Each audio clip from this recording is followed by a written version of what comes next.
Hey pretties, welcome to another mini blog. তো 3rd March ছিল মা বাবার 28th ওয়েডিং অ্যানিভার্সারি। তাই আমি আর দিদি মিলে একটা ছোট্ট পার্টি অ্যারেঞ্জ করেছিলাম। যাদের জন্য আমরা এই পৃথিবীর আলো দেখতে পাচ্ছি, তাদের স্পেশাল ডেটাকে আরও স্পেশাল করে দেওয়া তো আমাদেরই কর্তব্য। কেক কাটার পর কেক মাখামাখি খাওয়া খাই সব হলো।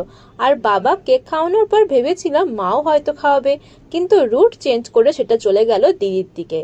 কনে যাত্রীর পক্ষ থেকে ছিল মাসি আর বরযাত্রীর পক্ষ থেকে ছিল মেশো। তোমাদের মনে আছে আমরা মাসি মেশোরও 33তম অ্যানিভার্সারি সেলিব্রেট করেছিলাম। আনন্দ করার জন্য দামি দামি আড়ম্বর লাগে না, আন্তরিকতা, ভালোবাসা আর একটু টাকা থাকলেই তা দিয়ে সুন্দরভাবে আনন্দ করা যায়। দেন মা বাবার পোস্ট ওয়েডিং ফটোগ্রাফি করে খেয়ে নিলাম বিয়েবাড়ির স্টার্টার। দেন মেন কোর্সে বিরিয়ানি আর রায়তা খেলাম। স্টার্টারের সাথেই তো ডেজার্ট খেয়ে নিয়েছিলাম, তাই এক্সট্রা করে ডেজার্ট খাইনি। এইভাবে আজকের এই সুন্দর দিনটা সুন্দরভাবে এন্ড করলাম। টাটা।